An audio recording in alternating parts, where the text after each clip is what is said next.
संध्या का समय था। वृंदावन के वन विहार में युगल सरकार भ्रमण करते करते मदन टेर पर आ पहुंचे। वहीं एक कोने में एक वृद्ध बाबा बैठा था। उसका सारा तन रुदन में डूबा था। वह सिसक सिसक कर पुकार रहा था, श्यामा श्यामा, श्यामा श्याम। यह पुकार मात्र शब्द नहीं थी, यह तो बाबा के हृदय का वह दर्द था जो वर्षों से सेवा, भजन और प्रतीक्षा में तप रहा था। श्री प्रिया जी ने बाबा की करुण पुकार सुनी। प्रिया जी का हृदय करुणा से भर गया। उनके नेत्र स्नेह से आकुल हो उठे। उन्होंने प्यारे ठाकुर से कहा, प्यारे देखो ना, बाबा कितना रो रहा है, उसे हंसाओ ना, हमें कोई रोता हुआ अच्छा नहीं लगता। ठाकुर जी बाबा के समीप पहुंचे, बोले, बाबा भूख लगी है, रोटी दोगे? बाबा ने स्वर सुना, मधुर कोमल, लेकिन समझा कोई ग्वारिया होगा। कहा, जा रे ग्वारिया, मुझे भजन करने दे। ठाकुर जी ने फिर आग्रह किया, बाबा क्यों रो रहे हो? बाबा झुंझला उठा, जा मुझे भजन करने दे। ठाकुर जी बोले, क्यों बाबा, भैंस खो गई है तेरी, भूख लगी है, रोटी लाऊं?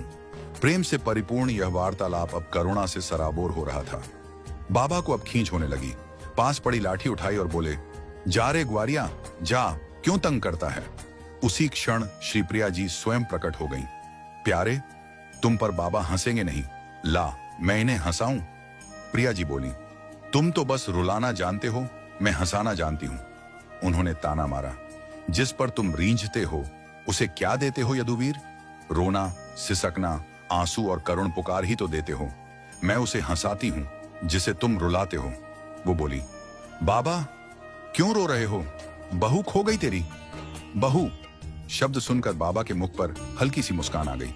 बोले, अरे लाली, तू तो बड़ी भोली है, बाबा की बहू कोई होए करेगा। मैं तो इसीलिए रो रहा हूं कि मेरे अपने, वो नंद का छोरा और वृषभान की लाली मुझे बिसार दिए हैं, भुला दिए हैं। बाबा की करुणा, उसका प्रेम देख श्री प्रिया जी की आंखें भर आईं। बाबा, उन्होंने धीरे से कहा, मैं कैसे निष्ठुर हो गई? तू मुझे निष्ठुर कह रहा है? ठाकुर जी बोले, प्रिय, ये क्या कर रही हो? स्वयं को प्रकट कर रही हो?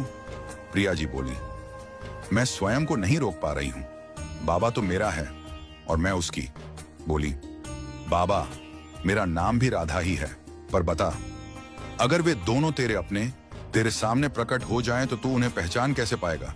बाबा ने हंसते हुए कहा, लाली, भोलो मैं ना हूं, भोली तू है। जब करुणामयी अपने कर कमलों से मेरे नेत्रों को स्पर्श करेंगी तो उनमें ज्योति ना आ जाएगी? अब श्री प्रिया जी से रहा न गया। उन्होंने अपने कर कमलों से बाबा के नेत्रों को छू दिया। नेत्रों की ज्योति लौट आई। बाबा की आंखें खुली। उसने देखा, सामने गौरवर्ण वृषभान नंदन खड़े हैं। बाबा गुनगुनाने लगा, बसो मेरे नैनन में दो क्षण। बाबा बेसुध एक तक निहारते हैं, रूप रस का पान करते हैं। आज जन्मों की प्यास बुझ गई, पूर्ण पुण्य जाग उठा, तृप्त हो गया रसिक हृदय, जब युगल छवि को साक्षात अपने सम्मुख पाया।